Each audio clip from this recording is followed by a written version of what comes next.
Bonjour,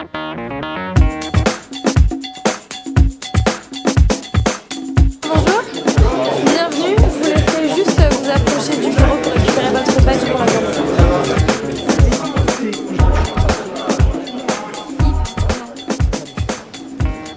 L'eau a toujours été au cœur de notre civilisation. Composante essentielle de notre environnement, elle a toujours contribué à structurer, en particulier avec l'émergence de notre civilisation de l'eau, des évolutions sociales, économiques et techniques. Elle a su également rassembler autour d'elle les hommes. En effet, entre l'entente des départements du Lot, c'est une très longue histoire, une histoire d'entente les plus cordiales. Au regard de ces enjeux essentiels, le département du Lot entend continuer son partenariat avec l'entente et saura soutenir son action en faveur du partage et de l'évolution de l'eau. Mesdames et messieurs, je remercie l'ensemble des intervenants d'avoir accepté de participer à ces assises et je forme le vœu que nos échanges et nos débats permettront d'éclairer les questions que se posent et d'y apporter des éléments de réponse. Je vous remercie. Merci Monsieur Hegel. Merci Président.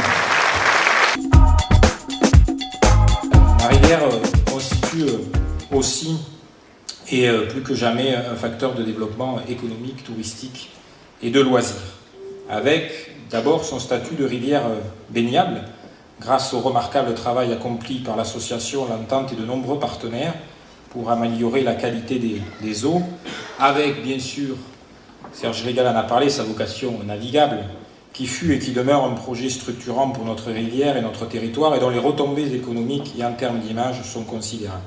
Par l'activité pêche, dont il ne faut surtout pas sous-estimer l'ampleur et la portée, autant du point de vue économique, de loisirs que de vitalité et de préservation du milieu. Et évidemment, en matière touristique, le territoire affirme la place de la rivière Lot. Nous avons dénommé récemment notre nouvel office de tourisme Cahors-Saint-Cyr, la Popille, bien sûr, les deux phares, mais nous avons souhaité y adjoindre le terme de vallée du Lot. C'est un signe, mais c'est aussi pour nous une stratégie. L'avenir, on va en discuter aujourd'hui dans les tables rondes qui vont suivre. D'abord, le changement de statut, on vous en a parlé. Donc effectivement, nous sommes contraints, mais c'est une bonne chose aussi. Ça nous permet de réfléchir et de trouver, d'imaginer une nouvelle gouvernance. Pour cela, on va engager une étude dans les jours qui viennent. Cette étude, on la voit plutôt en 3 phases. Une première phase, c'est de faire un petit peu un état des lieux du territoire, de repérer les enjeux et les problématiques, les maîtrises d'ouvrages adaptées, rencontrer les collectivités, identifier les actions qui relèvent de la GEMAPI, ceux qui sont hors GEMAPI, intégrer les actions spécifiques de l'entente sur le tourisme. Effectivement, c'est important de continuer ce qui a été fait sur le développement touristique. Intégrer aussi des spécificités comme le soutien des étiages, bien évidemment. En deuxième phase, identifier les collectivités compétentes et à partir de leurs attentes, proposer divers scénarios. Est-ce qu'il y a un transfert de compétences? Est-ce qu'il y a une délégation? Est-ce que c'est total? Est-ce que c'est partiel? On est avant tout là pour répondre aux besoins du territoire. Troisième phase, ça va être le nerf de la guerre aussi, ça va être identifier les ressources et comment faire fonctionner ce futur syndicat mixte. Et on va demander, être très vigilant sur plusieurs scénarios avec des simulations budgétaires parce qu'il faut bien évidemment, il faudra quand même trouver les moyens financiers de mettre en œuvre toutes ces politiques-là. Ce qui est très intéressant, et c'est pourquoi Hydro-Québec s'est intéressé longtemps et encore s'y intéresse à ce qui se faisait et ce qui se fait sur le Lot, c'est cette convergence d'intérêts et d'actions pour permettre de multi-usages et aussi pour qu'il y ait une conciliation entre les intérêts de la société qui produit de l'énergie électrique et les intérêts de ceux qui utilisent l'eau de différentes façons.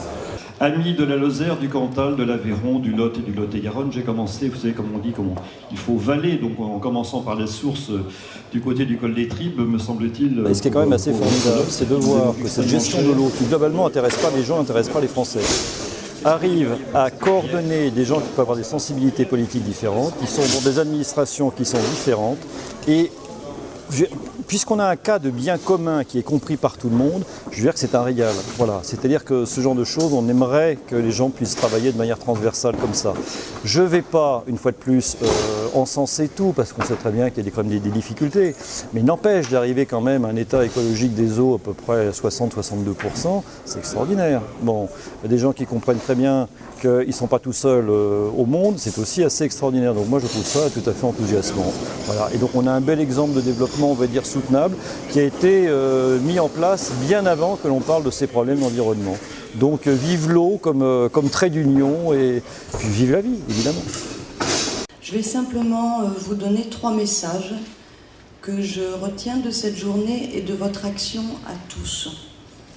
Le premier message, il est « Mesurons notre chance ». À l'heure où tant de personnes parlent des contraintes autour de l'eau et se plaignent des normes, etc., sans cette vallée, sans ce bassin, le bassin qui est plus grand que la vallée, nous n'aurions pas autant effectivement d'activités économiques. Et si des gens brillants viennent s'installer autour de cette vallée du Lot, c'est bien qu'elle constitue un facteur d'attractivité essentiel. Et s'il y a encore de l'agriculture, c'est bien parce qu'il y a l'eau et ainsi de suite. Le second message, c'est que si nous devons mesurer notre chance, cette chance nous oblige, évidemment. Le président Malvy a parlé des grands défis. Effectivement, en termes de pollution, vous avez fait énormément de travail, mais nous devons rester actifs et vigilants, car il reste encore à faire. Le troisième message, il est simple, je crois, et vous le savez mieux que moi, l'entente porte bien son nom, et l'entente doit continuer de bien le porter. À présent, cela veut dire, nous avons, comme le disait la ministre ce matin, non pas seulement une ardente obligation d'agir, je dirais moi, une ardente obligation de continuer à agir ensemble dans cette approche intégrée, multipartenariale, qui est spécifique à ce que vous avez construit ici, qui est maintenant un modèle du genre, en sorte que nous ayons toujours autour de nos tables rondes beaucoup de nouveaux acteurs économiques dynamiques qui viendront enrichir notre vallée et la faire vivre.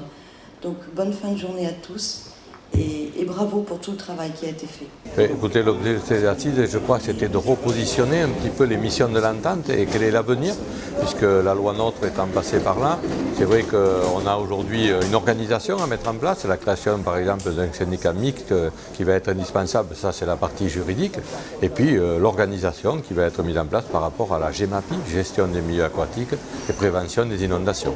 C'est une journée, en même temps ça peut paraître trop court pour que tout le monde puisse s'exprimer, mais je crois quand même que le temps a été donné sur des tables rondes avec des thématiques très fortes, comme la gouvernance, le tourisme, l'économie générée par la rivière. Je crois qu'avec ces 3 tables rondes, on a quand même eu un bon balayage des problématiques de notre rivière. En tant que nouveau président de l'entente, j'ai succédé à Vincent Descoeurs, mais l'homme qui a été en permanence présent aux côtés d'abord de l'association puis de l'entente, c'est Christian Bernat qui a un peu fait ses adieux aujourd'hui, même si on espère encore pouvoir le rencontrer et suivre et écouter ses conseils. Je crois qu'aujourd'hui, c'est vrai qu'une page s'est tournée avec la solution de l'association qui a été annoncée par le président Christian Bernat. Merci Christian et merci pour tout ce que tu as fait pour l'ensemble. Alors c'est un petit cadeau très symbolique. Je n'aurais pas eu assez de force pour porter le poids des cadeaux que tu aurais mérité par rapport à tout ce que tu as fait. Bravo Christian. Merci beaucoup. Ça a fonctionné, je pense, parce que personne ne se marche sur les pieds, politiquement. On est dans des départements différents, dans des régions différentes. Et puis, il faut bien le dire, depuis le début, il y a la volonté de travailler ensemble pour être efficace. Et ça, on ne fait rien si on ne s'entend pas. Donc, il n'y a pas de zizanie entre nous, il n'y a pas de... Moi, que je constate une chose, c'est que quand les gens se retrouvent, ils vont l'un vers l'autre, l'amont va vers l'aval. C'est assez extraordinaire. C'est peut-être ce que je retiens de mieux sur l'ensemble de la vallée du Lot, c'est l'ambiance qu'il y a et la mentalité des gens, qu'ils soient de l'amont ou de l'aval. La volonté d'agir ensemble, c'est capital, ça. Par-delà tout ce qui peut nous diviser, par-delà les frontières géographiques, vous avez compris, on s'aime.